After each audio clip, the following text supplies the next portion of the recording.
Hello, Chemistry 35s. We're going to get started on our new unit, which is based on spectroscopy and then medicinal chemistry. For spectroscopy, what you need to know is the degree of unsaturation or the index of hydrogen deficiency. Those things mean the same thing, and we need to know that it's used to determine the number of rings or multiple bonds in a molecule.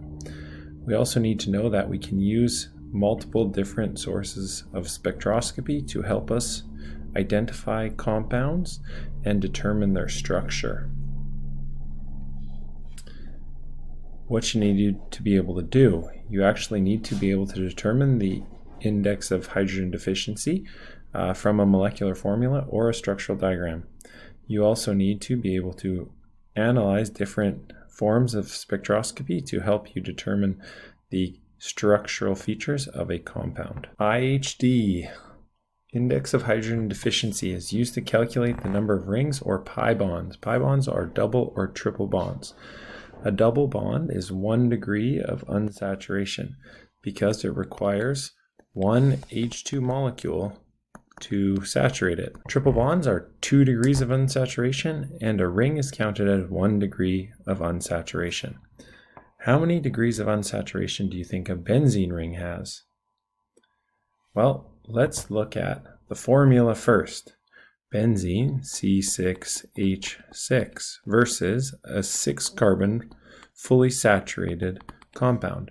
Remember, our formula for fully saturated carbon compounds is CnH2n plus 2. So C6 H2 times 6 plus 2 gives me H14. Now, if we take 14 and we subtract the 6 that are actually on the benzene ring, we have 8, which tells me that I need how many hydrogen molecules? Well, 8 hydrogens are missing, divided by 2 gives me 4 hydrogen molecules that I need to fully saturate a benzene ring. We can also look at the structure of benzene, and we can see benzene has 1, 2, 3 double bonds, and it's in a ring structure, which gives me an index of 4. Determining the IHD from a structure is fairly straightforward. All we have to do is look for rings and double bonds. So we see a benzene ring here. That right there gives me an IHD of 4. I keep looking. I see this double bond here and this double bond here. 2 more.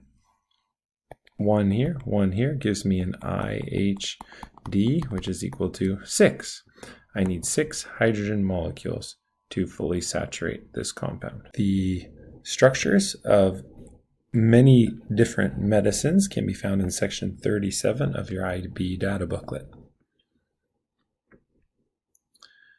To determine the IHD from a formula, we have to use the general equation.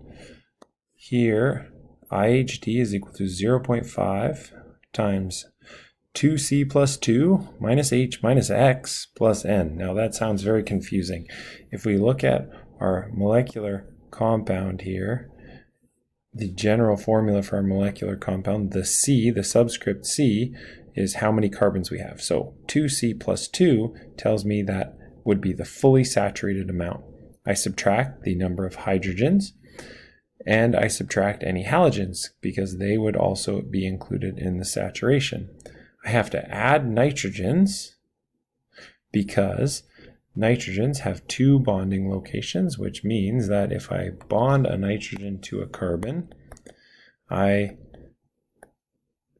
get 1 hydrogen. That is normal. That would be replacing the carbon hydrogen, but then I can also get a second hydrogen. So that's why we have to add 1 for nitrogen. If we're looking at the IHD for cocaine, we would use the formula IHD is equal to 0.5 times 2 times the number of carbons. 17 plus 2 gives me the fully saturated number of hydrogens. Now I have to subtract how many hydrogens we actually have, which is 21, and then I have to subtract any halogens, which there are none, and then I have to add 1 for nitrogen because that nitrogen has that second bonding location.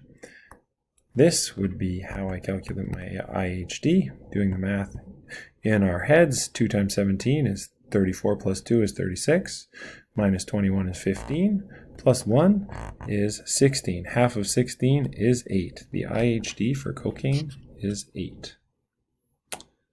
Percent composition is also something you need to know. Page 11 of your student note package explains this concept sufficiently, so I won't waste video time. You are now able to do some questions in your workbook to practice both IHD and percent composition. So check out those questions listed there.